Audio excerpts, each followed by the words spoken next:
तो मूवी की शुरुआत होती है माइकल से, जो अपने घर के कोने कोने से $30,000 इकट्ठा करके टेडी के कैसीनो में पहुंचा। माइकल वैसे तो एक लॉ स्टूडेंट था, पर असल में उसकी कमाई सिर्फ जुआ सट्टा से ही होती थी, क्योंकि वह अपने प्रतियोगी के हाव भाव देखकर ही उनके कार्ड समझ जाता। अब इसी रात उसने अपनी ट्रिक्स लगानी शुरू करी, लेकिन शायद आज का दिन उसके लिए बिल्कुल ठीक नहीं था, क्योंकि उसकी सारी ट्रिक्स आज फेल होने लगी। साथ ही वो एक झटके में अपना सब कुछ हार गया। ये देखकर वह तनाव में आ गया कि अब मैं क्या करूं। तभी वह उसका दोस्त जॉय आया, जिसे माइकल को हारता देख काफी बुरा लगा। इसलिए वह बोला कि तुम चाहो तो मेरे पैसों से खेल सकते हो, जिसमें जीते हुए पैसों में 50% मेरा होगा, और अगर हार गए तो कोई बात नहीं। लेकिन माइकल ने इस गेम को परमानेंट बॉयकॉट करने का फैसला कर लिया था। अब यहां से कहानी 9 महीने आगे आई, जिसमें माइकल एक डिलीवरी बॉय बन गया, जिसको सिर्फ अपने काम से मतलब था। दूसरी तरफ कुछ प्रोफेसर्स अपनी पोकर गेम में लगे हुए थे कि तभी मैं माइकल वह पहुंचा, जिसने अपने प्रोफेसर की मदद करते हुए उन्हें एक अच्छा अमाउंट जितवा दिया। यह देखकर बाकी लोगों की हवा निकल गई कि आखिर इसको हमारे कार्ड से कैसे पता चले। तब माइकल बोला कि आप लोग के परेशान चेहरे और एक दूसरे के कार्ड्स पर नजर बता रही थी कि आपको कौन से कार्ड की जरूरत है। यह सारी बयानबाजी देने के बाद वह यहां से अपने अपार्टमेंट में पहुंचा, जहां पर वह अपनी गर्लफ्रेंड सर्बिया के साथ रहता था। माइकल ने उसे बताया कि आज मैंने पोकर गेम में अपने प्रोफेसर की काफी मदद करी, जिसके लिए उन्होंने मुझे अपना असिस्टेंट बनाने का भी ऑफर किया है। यह सुनकर सर्बिया खुश तो खूब हुई, लेकिन दूसरी तरफ वह काफी टेंशन में भी आ गई कि कहीं माइकल वापस फिर से जुए सट्टे में न घुस जाए। तब उसने सर्बिया को विश्वास दिलाया कि मैंने बस उनकी मदद की थी, न कि मैं कोई खेला। अब अगले दिन वह सर्बिया की गाड़ी से अपने बेस्ट फ्रेंड वॉर्म को जेल से लेने पहुंचा। असल में कुछ टाइम पहले वॉर्म ने माइकल को बचाने के लिए इनके इलीगल व्यवसाय का पूरा इल्जाम खुद पर ले लिया था, ताकि माइकल अपनी पढ़ाई को पूरा कर सके। अब इनकी मुलाकात हुई, जहां वॉर्म उससे बताने लगा कि कैसे वह जेल वालों को पोकर गेम में पागल बनाकर उनका फायदा उठाता था। तब माइकल ने बताया कि मैंने पोकर खेलनी छोड़ दी है। यह सुनकर वॉर्म बोला कि देख भाई, मेरे लिए पैसा कमाना बहुत ही जरूरी है, इसलिए आजा हम एक मैच खेलकर चले जाएंगे। लेकिन माइकल ने उसकी बात बिल्कुल न मानी। तब वॉर्म ने उसे बताया भी कि मेरे ऊपर $15,000 का उधार चढ़ा हुआ है। यह सुनकर माइकल ने उसे कुछ पैसे देकर एक कैसीनो के सामने ड्रॉप कर दिया, लेकिन अंदर ही अंदर उसे वॉर्म की टेंशन होने लगी। इसलिए वह वापस उसी कैसीनो में पहुंचा जहां उसकी मुलाकात बारबरा से हुई, जो कि वॉर्म की फ्रेंड थी। असल में बारबरा खुद अपने पैसे देकर इन प्लेयर्स को खिलाती थी, जिसमें प्रॉफिट का 25% उसका खुद का होता था। अब माइकल भी टेबल पर आ गया, जहां इन दोनों ने मिलकर अपने चाल और स्किल से दूसरे मेंबर्स को हराना शुरू किया, और ये इतने सुंदर तरीके से खेले कि बीच बीच में खुद भी हारने लगे, ताकि किसी को थोड़ा सा भी शक ना हो कि ये दोनों मिले हुए हैं।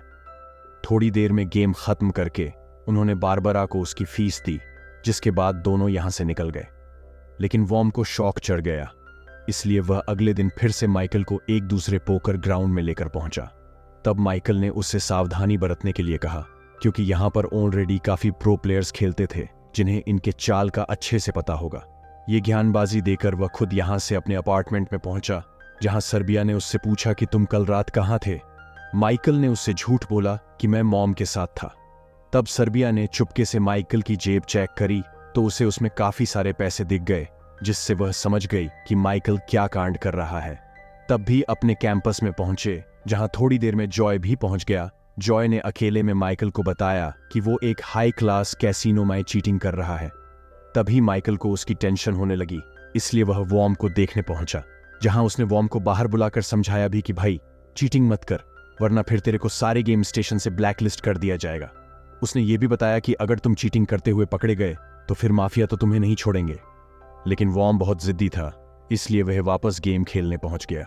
यहां माइकल और सर्बिया के वाद शुरू हो गई, क्योंकि सर्बिया को माइकल का दोबारा कैसीनो में जाना बिल्कुल पसंद नहीं आया।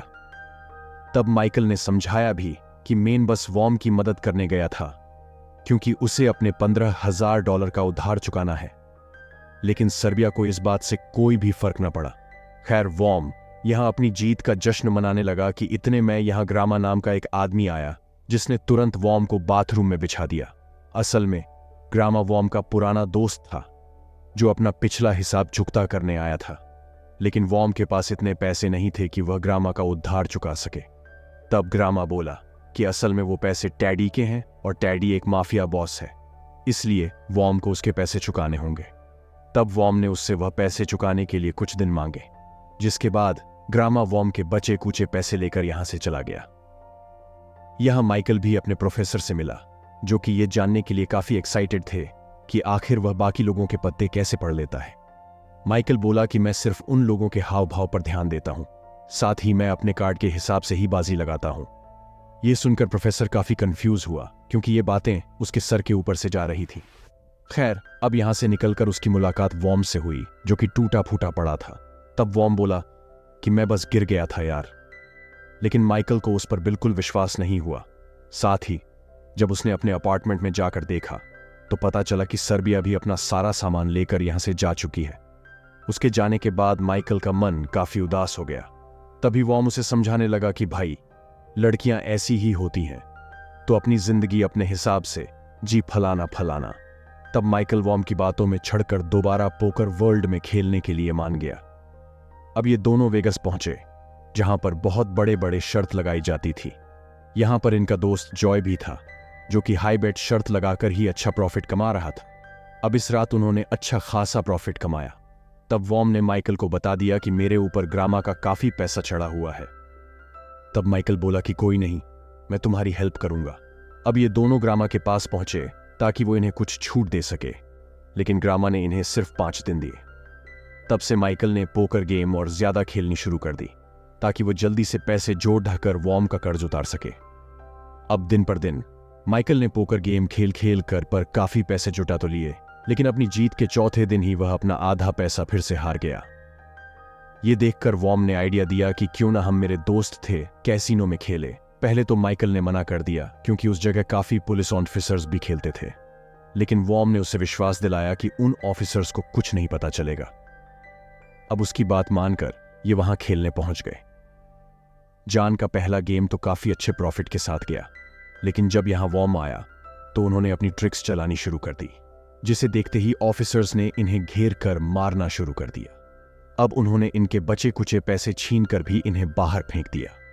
अब ये दोनों बिल्कुल लुट चुके थे, लेकिन तब भी माइकल ने हार नहीं मानी, इसलिए वो यहां से एक बार फिर ग्रामा से कुछ दिनों की मोहल्लत मांगने पहुंचा। लेकिन ग्रामा ने उसे मोहल्लत की जगह वार्निंग दी कि अगर तुमने मेरे पूरे पैसे नहीं दिए तो तुम्हारा दोस्त किसी लायक नहीं बचेगा। अब यहां से माइकल जॉन के पास भी पहुंचा, लेकिन जॉन ने भी अपना पल्ला झाड़ लिया कि मेरे पास सिर्फ $2000 है, ना कि 15,000। यह सुनकर माइकल को कुछ समझ नहीं आया, इसीलिए वह अपना आखिरी रास्ता चुनते हुए अपने प्रोफेसर के पास $15,000 मांगने पहुंचा। तब प्रोफेसर ने अपनी लिमिट के हिसाब से उसे $10,000 दे दिए कि तुम उन पैसों को रख सकते हो। लेकिन अभी भी उसके पास $5,000 कम थे, जिनको कमाने के लिए माइकल को सिर्फ गैम्बलिंग का ही रास्ता दिखा। इसलिए वह यहां से सीधे माफिया बॉस टैडी के कैसीनो में पहुंच गया। तब टैडी बोला कि तुमने तो पिछला हिसाब भी चुकता नहीं किया। माइकल बोला कि मैं आज के आज ही सारा हिसाब चुकता कर दूंगा। अब इनका डबल गेम शुरू हुआ, जिसमें इन दोनों ने एक दूसरे के आव भाव पढ़ने शुरू कर दिए। तब माइकल ने खुद पर काफी कंट्रोल रखते हुए टैडी से वह $5,000 जीत ली, जिससे कि उसने वॉर्म का उधार चुकाने का फैसला किया। लेकिन तब टैडी उसका मजाक बनाने लगा कि क्या हुआ बच्चे, तुम बस इतने प्रॉफिट से खुश हो गए। यह सुनकर माइकल दोबारा से उस टेबल पर बैठ गया, जिसके बाद उसने अपने जीनियस माइंड से टैडी को एक एक करके हराना शुरू किया। और पता है, ऐसे में उसने $10,000 को $60,000 बना दिया, जिसमें टैडी का भारी नुकसान हुआ। लेकिन तब भी टैडी ने माइकल को वह सारे पैसे दे दिए जिनसे माइकल ने वॉर्म का कर्जा उतारा। साथ ही उसने प्रोफेसर को उनके $10,000 भी वापस दिए। अगली सुबह वह लास्ट टाइम सर्बिया से मिलने पहुंचा, जिसे उसने बताया कि अब मैं वेगस जा रहा हूं ताकि पैसा ही पैसा हो। और इसी के साथ इस फिल्म की कहानी यहीं पर खत्म हो जाती है। बाकी इस वीडियो पर लाइक कमेंट करके बताओ कि ये वीडियो कैसी लगी। चलो फिर मिलेंगे हमारी अगली वीडियो में।